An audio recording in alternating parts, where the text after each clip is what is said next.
बच्चों इसी चैप्टर में कुछ लेक्चर पहले हम लोग अल्फा रेज अल्फा पार्टिकल के बारे में जान चुके हैं।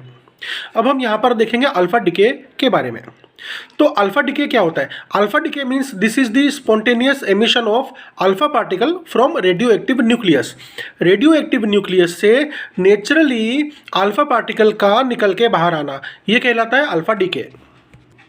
जो पेरेंट न्यूक्लियस होता है, जो कि जिसमें से अल्फा पार्टिकल निकल के बाहर आ रहे होते हैं, तो ये पेरेंट न्यूक्लियस अनस्टेबल होता है और इसके पास में बहुत बड़ी इंटरनल एनर्जी होती है।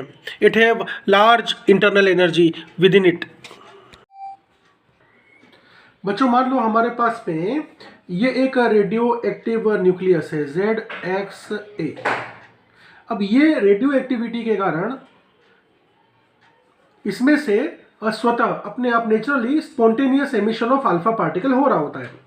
तो अल्फा पार्टिकल होता क्या है? वो 2He4 हीलियम का न्यूक्लियस होता है, जिसके अंदर 2 प्रोटॉन होते हैं और 4 - 2 = 2 2 न्यूट्रॉन होते हैं।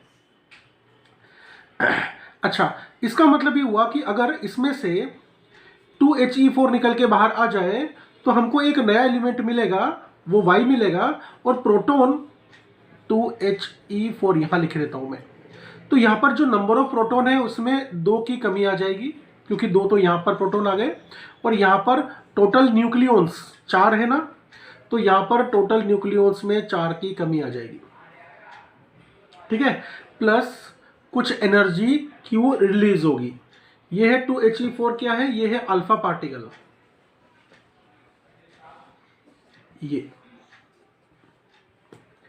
अच्छा, अब यहां पर जो ये डिसइंटीग्रेशन एनर्जी है, ये क्या नाम बोलेंगे इसको? Disintegration energy. ये जो डिसइंटीग्रेशन एनर्जी है क्यू, इसका ये कैसे फाइंड आउट करते हैं हम? तो देखो बच्चों, ये डिसइंटीग्रेशन एनर्जी हमको मिलेगी, आप इस पेरेंट मटेरियल का, इस पेरेंट पार्टिकल का टोटल मास देखो, इतना है, और ये जो ड्यूटर न्यूक्लियस मिला है उसमें से उसका मास को माइनस करो, और ये जो अल्फा पार्टिकल है उसका भी मास माइनस करना पड़ेगा, ये। ठीक है, तो यहां पर जो रिएक्टेंट्स है और यहां पर जो ये रिजल्ट हमको मिल रहे हैं, इन दोनों के बीच में मास में डिफरेंस है, और ये मास डिफरेंस ही, मास में जितना डिफरेंस है वो ही एक्चुअली उसके इक्विवेलेंट एनर्जी में कन्वर्ट हुआ है। तो मास में डिफरेंस डेल्टा एम तो इतना है। ये अल्फा डीके होने से पहले माइनस अल्फा डीके होने के बाद जो हमको मिला उसका टोटल मास ले लिया, तो मास मल्टीप्लाइड बाय c², ये हमको क्या मिला? Disintegration energy. बच्चों जब ये अल्फा डीके हो रहा होता है तो उस समय ये जो पेरेंट न्यूक्लियस है उनका ZXA,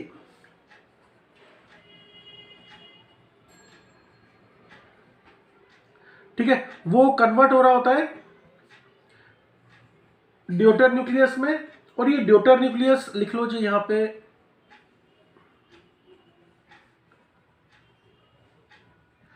अच्छा ये ड्यूटर न्यूक्लियस है क्या? Z-2 YA-4, ये वाला। अच्छा, प्लस हमको एक अल्फा पार्टिकल भी मिल रहा होता है, ये 2He4। अब देखो, mass of alpha particle m alpha, mass of ड्यूटर particle md, mass of parent particle, इसको मैंने mp या mx लिख दिया। ठीक है, पेरेंट या x पार्टिकल कुछ भी लिख लो आप। चलो हम लोग यहां पर इसको x लिख लेते हैं। ठीक है, तो होगा क्या कि ये जो ड्यूटर न्यूक्लियस है और ये जो अल्फा पार्टिकल है, ये किस में से कन्वर्ट हुए हैं? पेरेंट न्यूक्लियस में से कन्वर्ट होकर के बने हैं। तो ये क्या करते हैं? ये रिकॉइल करते हैं ऐसे।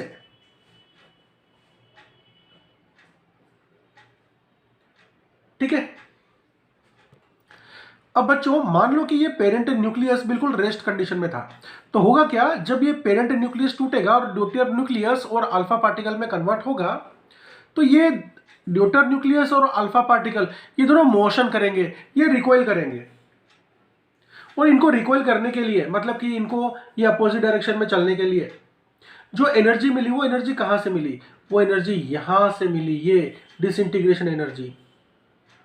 इस डिसइंटीग्रेशन एनर्जी को ये ड्यूटर न्यूक्लियस और अल्फा पार्टिकल शेयर कर लेते हैं in the form of kinetic energy. मतलब इसके पास में भी कुछ वेलोसिटी आ गई और इसके पास में भी कुछ वेलोसिटी आ गई।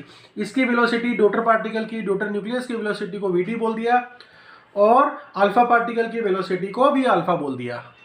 जो अभी हमने यहाँ पर देखा कि जो डिसइंटीग्रेशन एनर्जी है उसको ड्यूटर पार्टिकल, ड्यूटर न्यूक्लियस और अल्फा पार्टिकल रिसीव करते हैं काइनेटिक एनर्जी के फॉर्म में और उनका मोशन होना शुरू हो जाता है। तो अब हम यहाँ पर इस अगले टॉपिक में ये पता लगाएंगे कि जो ये अल्फा पार्टिकल मोशन में आ जाएगा तो इसका स्पीड और काइनेटिक एनर्जी कितनी होगी।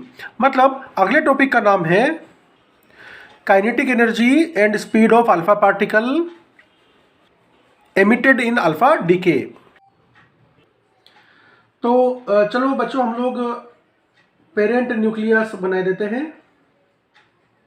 पेरेंट न्यूक्लियस एक्साइटेड कंडीशन में है, इसके पास बहुत एनर्जी है। तो ये यहाँ पर रेडियो एक्टिविटी होती है, डिसइंटीग्रेशन होता है इस पेरेंट न्यूक्लियस का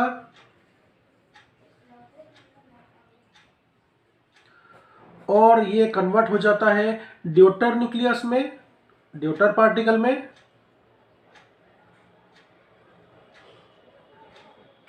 A-4 लिखा है।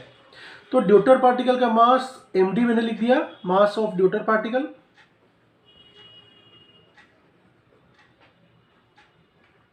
Plus alpha particle. Alpha particle क्या है? 2 हीलियम 4। ठीक है, मास ऑफ अल्फा पार्टिकल लिख दिया। अब हमको ये पता है कि साथ में जो एनर्जी, डिसइंटीग्रेशन एनर्जी Q जो बनती है, ये डिसइंटीग्रेशन एनर्जी के कारण, मतलब जब पेरेंट न्यूक्लियस वो ड्यूटर न्यूक्लियस प्लस अल्फा पार्टिकल और प्लस एनर्जी में कन्वर्ट होता है, तो ये जो एनर्जी है ना, ये एनर्जी इन दोनों के द्वारा, ड्यूटर पार्टिकल और अल्फा पार्टिकल के द्वारा शेयर हो जाती है और काइनेटिक एनर्जी के फॉर्म में शेयर होती है। काइनेटिक एनर्जी मतलब कि किसी भी पार्टिकल के पास में रही हुई वो एनर्जी जो उसके मोशन के कारण है। तो यहाँ पर मैंने स्पीड अल्फा पार्टिकल की ये बता दी है और यहाँ पर मैंने ड्यूटर पार्टिकल की स्पीड वीडी करके बता दी है। ठीक है, अब देखो बच्चों, यहाँ पर हम लोग लीनियर मोमेंटम के कंजर्वेशन की बात करते हैं। इस सिस्टम में मतलब कि जब पेरेंट न्यूक्लियस था, इसके ऊपर एक्सटर्नली तो कोई फोर्स नहीं लगा हुआ था, तो net force external over parent nucleus ये तो कुछ भी नहीं था, जीरो था। अब ये पेरेंट न्यूक्लियस टूट गया ड्यूटर न्यूक्लियस में और अल्फा पार्टिकल में और एनर्जी में, तो ये तो इंटरनल फोर्सेस के कारण टूटा ना। तो इसका मतलब ये हुआ कि अगर एफ नेट एक्सटर्नल वो किसी सिस्टम पर जीरो हो तो उस सिस्टम का जो लीनियर मोमेंटम है वो कंजर्व रहता है। ठीक है, अब देखो बच्चों, यहां पर मैंने लीनियर मोमेंटम का जो ये सिंबल बनाया है, ये सिंबल क्या बनाएंगे हम लोग? इस सिंबल को हम बनाएंगे P। मैं एक्चुअली यहां पर लीनियर मोमेंटम लिखना चाह रहा था। ओके, ये सिंबल है P। Linear momentum P is equal to mass into velocity होता है। ठीक है, अब देखो, जब पेरेंट न्यूक्लियस रेस्ट कंडीशन में था तो उस समय उसका मोमेंटम कितना होगा? तो मैं लिखूंगा कि पेरेंट न्यूक्लियस की वेलोसिटी 0 स्पीड पर था, मल्टीप्लाइड बाय पेरेंट न्यूक्लियस का मास, मैंने एमपी लिख दिया है, एमपी मतलब मास ऑफ पेरेंट न्यूक्लियस। तो ये क्या मिला हमको? Linear momentum is equal to, यहां पर आ जाओ, इस पूरे सिस्टम का मोमेंटम क्या है? तो वो ड्यूटर पार्टिकल का मास md है और उसका जो स्पीड है वो vd है, प्लस अल्फा पार्टिकल का मास m अल्फा है और उसका जो स्पीड है वो v अल्फा है। अगर हम लोग यहां से देखो, ये तो पूरा जीरो हो गया। हम लोग है ना पता करना चाहते हैं कि vd क्या है। ठीक है, तो ये स्पीड ऑफ ड्यूटर पार्टिकल हमें पता करना है। एम अल्फा वी अल्फा को अपोजिट डायरेक्शन में लेके आ जाओ इक्वलिटी साइन के, तो minus M alpha V alpha is equal to M D V D. तो एम डी को अब यहाँ नीचे लेके आ जाओ, V D is equal to minus M alpha upon M D into V alpha. ये मिल गया हमको। चलो इसको हमें ध्यान रखना है, मतलब इसको मैं इक्वेशन ए लिखे लेता हूँ, ठीक है। इस इक्वेशन को रटना नहीं है, ध्यान रखना है, क्योंकि अभी आगे हम लोग इस डेरिवेशन में इसका यूज करने वाले हैं। अब हम दूसरी बात करेंगे कंजर्वेशन ऑफ एनर्जी के बारे में। यहाँ तो हमने कंजर्वेशन ऑफ मास के बारे में बात करी। अब अगली बात करेंगे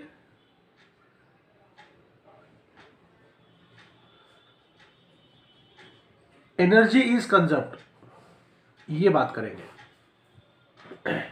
तो यहां पर एनर्जी इज कंजर्व्ड का मतलब ये होता है कि यहां पर जो पेरेंट न्यूक्लियस के पास टोटल एनर्जी थी, वो जो हमको प्रोडक्ट्स मिले हैं उन सभी प्रोडक्ट्स की जो टोटल एनर्जी होगी ना, उसके बराबर होगी।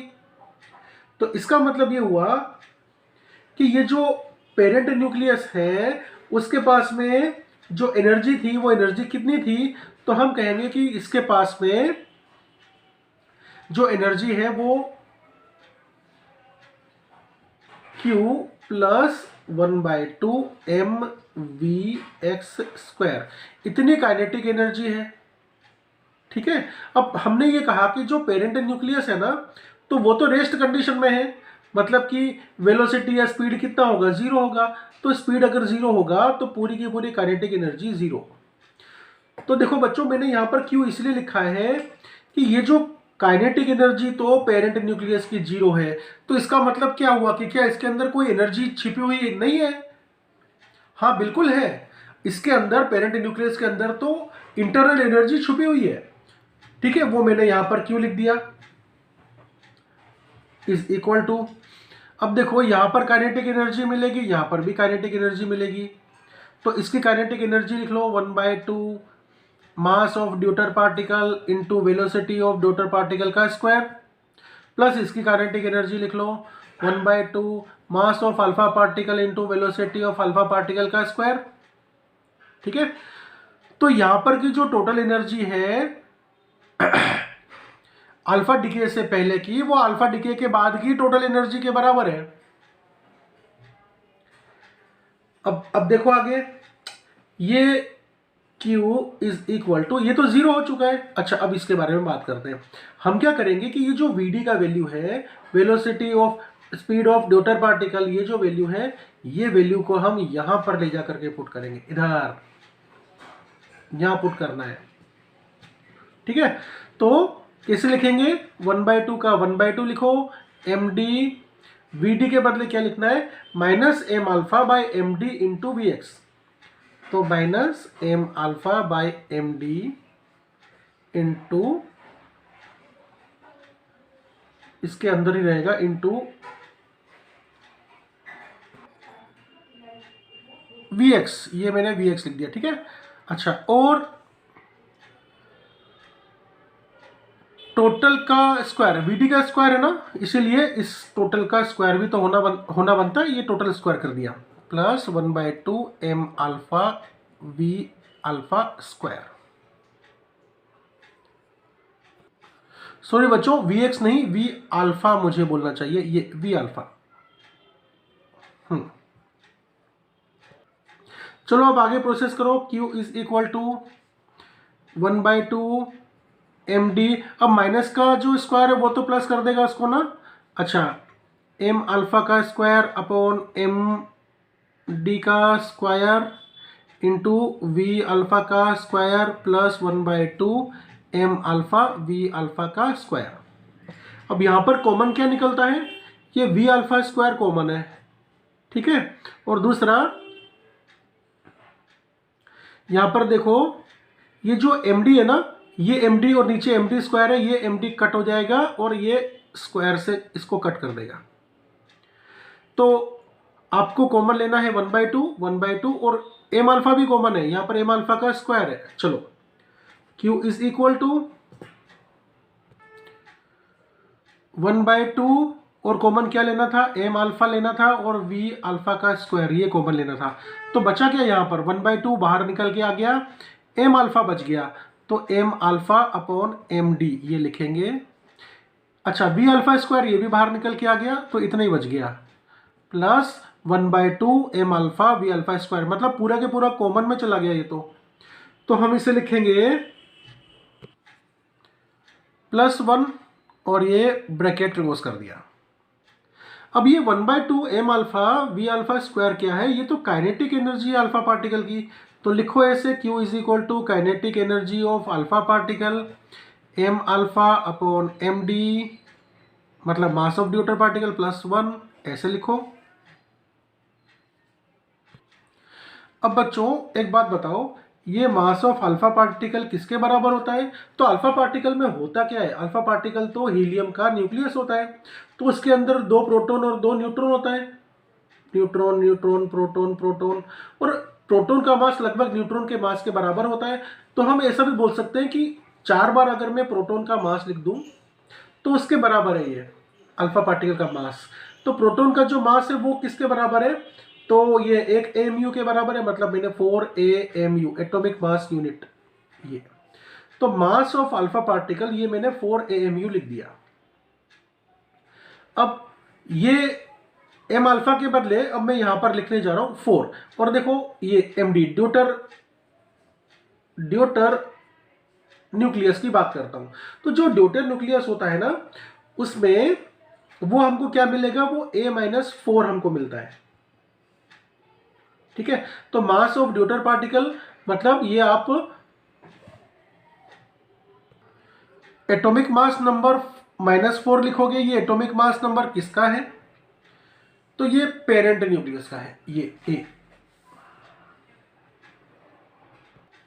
तो MD के बदले आप क्या लिखोगे, A-4, चलो लिख देते हैं।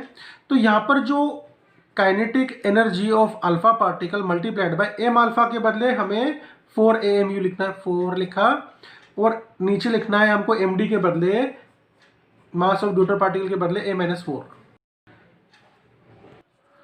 और यहां पर +1 लिखना मत भूलना। ठीक है, तो Q का जो वैल्यू मिला वो अभी तक हमें ये मिला। अब आगे ऑपरेट करते हैं। तो Q is equal to kinetic energy of alpha particle, यहाँ पर नीचे ले लो A-4 को LCM ले लो, तो ये कितना हो जाएगा 4 A-4 मल्टीप्लाइड बाय 1, तो प्लस A-4, 4 से 4 ये कट गया, तो रिजल्ट क्या मिला, kinetic energy of alpha particle ऊपर बच गया A, नीचे बच गया A-4। तो अब हम रिजल्ट लिख देते हैं।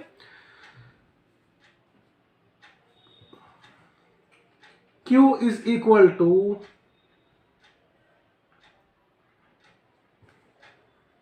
Kinetic energy of alpha particle divide multiplied by A/A-4, ये लिखा हमने। अब हमको ये पता करना था ना कि अल्फा पार्टिकल की काइनेटिक एनर्जी कितनी होती है। ठीक है, तो इसको आप सब्जेक्ट बना लो, A-4 को तो आप यहाँ ऊपर भेज दो और A को यहाँ पर ये नीचे भेज दो, इक्वलिटी साइन के अपोजिट भेजना है ना, तो रेसिप्रोकल लेना पड़ता है।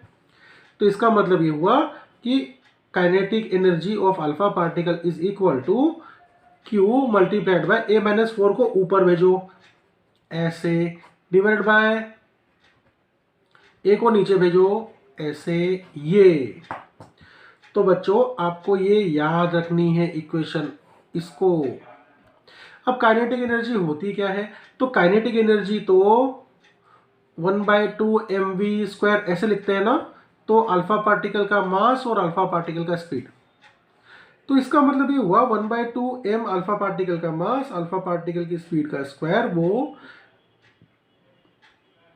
A-4/A इंटू Q के बराबर है। हमको ये पता करना है कि वेलोसिटी ऑफ अल्फा पार्टिकल कितना है। तो मास को इक्वलिटी साइन के यहां भेज दो, नीचे आ जाएगा, 2 ऊपर चला जाएगा, तो V alpha square is equal to A-4/A, 2 ऊपर गया, 2 को ऊपर भेजो, मास को नीचे भेजो, 2/m अल्फा और मल्टीप्लाइड बाय Q। अब हमको पता तो अल्फा पार्टिकल की स्पीड का करना, यहाँ तो स्क्वायर है, तो एक काम करो दोनों साइड में स्क्वायर रूट ले लो, तो हमको मिलेगा V अल्फा का value square root of 2/m alpha A -4/A into Q, ये तो आपको या तो ये वैल्यू याद रखनी है V अल्फा की, और या तो आप काइनेटिक एनर्जी वाला फॉर्मूला याद कर लो, दोनों में से आपको एक ध्यान में रखना है। अच्छा, अब जो ये ड्यूटर न्यूक्लियस होता है ना, ये तो हैवी होता है।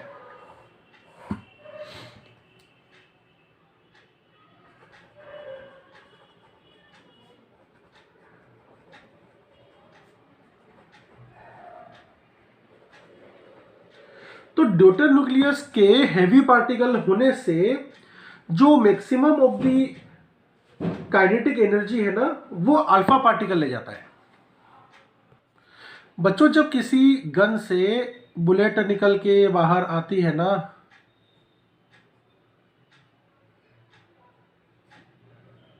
ठीक है, तो ये बुलेट की स्पीड ज़्यादा होती है या इस गन की रिकॉइल स्पीड ज़्यादा होती है? सीधी सी बात है कि ये बुलेट की स्पीड ज़्यादा होती है। क्यों? क्योंकि ये जो बुलेट है ना, इसका mass of bullet is very less then mass of gun. ठीक है, ऐसे यहाँ पर है कि अगर ये जो क्यू एनर्जी ये ड्यूटर न्यूक्लियस और अल्फा पार्टिकल दोनों शेयर कर लेते हैं और काइनेटिक एनर्जी के फॉर्म में शेयर करते हैं, तो होता क्या है कि ड्यूटर पार्टिकल तो ज़्यादा मासिव है, इसका मास ज़्यादा है, और हल्का है अल्फा पार्टिकल। तो अल्फा पार्टिकल जो है ना, वो ज़्यादा स्पीड ले जाता है, ज़्यादा काइनेटिक एनर्जी ले जाता है। तो maximum of disintegration Q appears as kinetic energy of alpha particle. बच्चों, जब अल्फा डीके होता है तो ये अल्फा पार्टिकल न्यूक्लियस से निकल करके बाहर आता है और न्यूक्लियस को एस्केप करता है। तो यहाँ पर एक परेशानी खड़ी होती है, कि अल्फा पार्टिकल के पास में अभी हमने देखा कि इतनी पर्टिकुलर एनर्जी होती है। तो अल्फा पार्टिकल के पास में जो एनर्जी होती है वो लगभग 5.4 मेगा इलेक्ट्रॉन वोल्ट तक की होती है। अब परेशानी ये है कि जो ये न्यूक्लियस है उसका पोटेंशियल बैरियर वो 26 मेगा इलेक्ट्रॉन वोल्ट का है। तो ये तो बहुत बड़ा डिफरेंस आ गया। लगभग पोटेंशियल बैरियर जो है वो उसकी एनर्जी 5 टाइम्स ज़्यादा है किसके मुकाबले, जितनी अल्फा पार्टिकल के पास में एनर्जी है। तो अगर हम इस बात को जो क्लासिकल मैकेनिक्स है उससे समझें या जो माइक्रोस्कोपिक फिजिक्स है उससे समझें, तो कैसे समझ सकते हैं। सपोज ये एक बैरियर है, ठीक है ना, और ये बैरियर जो है उसका लेवल 26 मेगा इलेक्ट्रॉन वोल्ट का है। अब ये जो अल्फा पार्टिकल, छोटा सा जो ये अल्फा पार्टिकल है, इस अल्फा पार्टिकल के पास अब इतनी सफिशिएंट एनर्जी नहीं है कि वो इस बैरियर को ऐसे पास कर दे और बैरियर को एस्केप करके निकल जाए, ठीक है ना। अच्छा, तो फिर भी अल्फा पार्टिकल वो एमिट आउट होते हैं, तो जिसको समझाने में जो क्लासिकल फिजिक्स है वो फेल हो जाता है। तो इसीलिए ये जो एस्केप का इफेक्ट है ये हम क्वांटम मैकेनिक्स के द्वारा समझेंगे। तो अगला जो टॉपिक है वो है टनलिंग ऑफ न्यूक्लियस, न्यूक्लियस की टनलिंग हो जाना, न्यूक्लियस का लीक हो जाना, है ना, या escape of alpha particle from nucleus. इस टॉपिक का नाम ये भी दे सकते हैं, और इसके बदले हम ये भी बोल सकते हैं कि application of quantum mechanics for the escape of alpha particle from nucleus. तो अभी हमने बात ये समझी कि ये जो टनलिंग इफेक्ट है इसको हम लोग क्वांटम मैकेनिक्स के द्वारा समझ सकते हैं। इसलिए टनलिंग इफेक्ट ये क्वांटम मैकेनिकल फिनोमिना है, इसको हम बिल्कुल भी समझ नहीं सकते क्लासिकल फिजिक्स के द्वारा या मैक्रोस्कोपिक फिजिक्स के द्वारा। तो जब अल्फा पार्टिकल के पास में इतनी सफिशिएंट एनर्जी होती ही नहीं है कि वो न्यूक्लियस के पोटेंशियल बैरियर को क्रॉस करके बाहर निकल जाए, तो भी अल्फा पार्टिकल निकल के बाहर कैसे आया। तो इस बात को समझने के लिए आप right side of the screen जो फिगर दे रखी है उस फिगर को देखिए। सबसे पहली फिगर देखिए, यहां पर इस फिगर में एक वाल है, इस वाल से एक पार्टिकल आके टकराता है और टकराने के बाद यह पार्टिकल वापस रिबाउंड हो जाता है। अब इस बात का चांस 0 है कि ये जो बॉल है जो इस वाल से टकराई, दीवार से टकराई, वो बॉल इस दीवार के आर पार चली जाए। इस बात का चांस तो है ही नहीं। लेकिन बच्चों अगर ये बॉल ना हो करके एक वेव होती तो मान लो कि मेरे पास में ये एक वॉल है ना, और मैंने यहां पर एक साउंड वेव क्रिएट कर दी जोर से धमाकेदार दम करके। तो ये जो साउंड वेव है वो इस वॉल से टकराएगी, तो इस बात की कुछ ना कुछ पॉसिबिलिटी है कि ये साउंड वेव जो इस दीवार से साउंड वेव टकराती है, तो वो हो सकता है कि कुछ एब्जॉर्ब हो जाए, कुछ रिफ्लेक्ट बैक भी हो जाए, लेकिन दीवार की अपोजिट साइड की तरफ इस बात का थोड़ा सा चांस तो बनता है कि वो वेव दीवार के दूसरी साइड में चली जाए। तो दीवार को पार करके और ट्रांसमिट हो जाना है ना, ये वेव के लिए यहां पर चांस बनता है। तो बच्चों हम लोग ड्यूअल इफेक्ट में ये देख सकते हैं, ड्यूअल नेचर में हम ये देख सकते हैं कि कोई भी पार्टिकल जब मोशन करता है, मूव करता है, तो उसके साथ एक वेव एसोसिएट हो जाती है, जिसको हम लोग मैटर वेव भी कहते हैं, पार्टिकल वेव भी कहते हैं। तो जब ये अल्फा पार्टिकल के पास में मोशन करने के लिए एनर्जी होती है, काइनेटिक एनर्जी होती है, तो ये अल्फा पार्टिकल, चलता हुआ अल्फा पार्टिकल अपने साथ में एक वेव को एसोसिएट कर लेता है। और ये जो वेव है, आप फिगर नंबर 2 में देखिए, मैंने बता रखा है कि एक वॉल है और एक वेव है, और ये वेव दूसरी साइड ट्रांसमिट हो रही है, लेकिन जो दूसरी साइड वो निकल के बाहर आ रही है, तो अब वेव का एम्पलीट्यूड कम हो चुका है। तो ठीक है ना, वेव का एम्पलीट्यूड ही कम हुआ है, वेव का चांस तो है निकल के दीवार के दूसरी साइड आना। तो ये जो अल्फा पार्टिकल है, अब फिगर नंबर 3 सबसे नीचे की फिगर देखिए, right side of the screen. तो ये जो अल्फा पार्टिकल है, जब ये पोटेंशियल बैरियर के अंदर होता है, तो अल्फा पार्टिकल के पास में मैकेनिकल इतनी सफिशिएंट एनर्जी नहीं है कि पोटेंशियल बैरियर को क्रॉस करके और वो निकल जाए। तो ये अल्फा पार्टिकल क्या करता है कि अल्फा पार्टिकल क्या करेगा, अल्फा पार्टिकल जब मोशन में होगा, अल्फा पार्टिकल के पास में काइनेटिक एनर्जी है ना, तो इस काइनेटिक एनर्जी होने से, मतलब अल्फा पार्टिकल के पास में मोशन है ना, तो मोशन होगा, और इस मोशन होने से अल्फा पार्टिकल के साथ जो एसोसिएटेड वेव है, जिसको मैटर वेव कहते हैं, ये मैटर वेव का चांस बनता है कि वो इस बैरियर को क्रॉस कर दे। ठीक है, तो ये कैसा इफेक्ट आया, ये एक ऐसा इफेक्ट आया जैसे कि दीवार को किसी ने टनल करके नीचे से, मतलब दीवार को ऊपर से पार करने के बदले दीवार के अंदर एक होल करके टनलिंग बना करके और वो इस साइड निकल गया। ठीक है, जैसे कि आप जब ट्रेन में यात्रा करते हो, है ना, तो किसी पहाड़ को क्रॉस करना है, तो वो ट्रेन ऐसे क्रॉस करने के बदले एक गुफा सी बना देते हैं नीचे पहाड़ के अंदर ना, टनल बना देते हैं, उस टनल के अंदर से ट्रेन निकल जाती है। ठीक, तो यहां पर भी क्या हो रहा है कि जो एसोसिएटेड वेव, अल्फा पार्टिकल के मोशन के साथ जो एसोसिएटेड वेव है, ये एसोसिएटेड वेव इस पोटेंशियल बैरियर को लीक थ्रू कर देते हैं, है ना, टनल बना करके लीक कर देते हैं। तो इस तरीके से ये जो अल्फा पार्टिकल है, ये एमिट आउट हो पाता है, एस्केप कर पाता है न्यूक्लियस को। तो बच्चों अल्फा पार्टिकल का ये जो एमिट आउट होना है, ये जो स्केप होना है न्यूक्लियस से, ये समझा कैसे हमने, ये एप्लीकेशन ऑफ क्वांटम मैकेनिक्स से समझा हमने। तो motion of alpha particle is considered as wave in nearby potential barrier. जो पास का पोटेंशियल बैरियर आ रहा है ना, तो वहां पर अल्फा पार्टिकल का जो मोशन है उसको हम लोग एक वेव की तरह कंसिडर कर लेते हैं। So there is small probability, अब वेव के लिए छोटा सा चांस बनता है कि alpha particle will leak through the potential barrier even if, alpha particle जो है ना वो पोटेंशियल बैरियर को लीक थ्रू कर देगा, टनलिंग बना के निकल जाएगा, वेव माना हुआ है ना इसीलिए। जबकि क्लासिकल मैकेनिक्स ये बोल रहा था कि ये जो अल्फा पार्टिकल है उसके पास सफिशिएंट एनर्जी नहीं है कि वो उस बैरियर को, उस पूरे बैरियर को क्रॉस ओवर कर सके।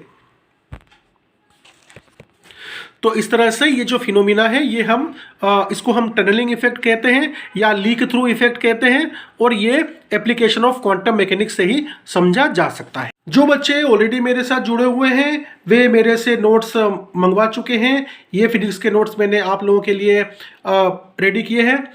तो जब ये मेरे वीडियो लेक्चर सुनते हैं तब इन नोट्स को ओपन करके रखते हैं और उसके बाद में इन नोट्स से पढ़ते हैं। जो बच्चे नए जुड़े हैं उनके लिए मैं बता दूं कि आप ये नोट्स मंगवा सकते हैं। आपको फोन कॉल नहीं करना है, आपको मैसेज करना है। तो बच्चों फिजिक्स की आज की सभा यहां पर पूरी करते हैं। सर्वे भवन्तु सुखिनः, सर्वे सन्तु निरामया।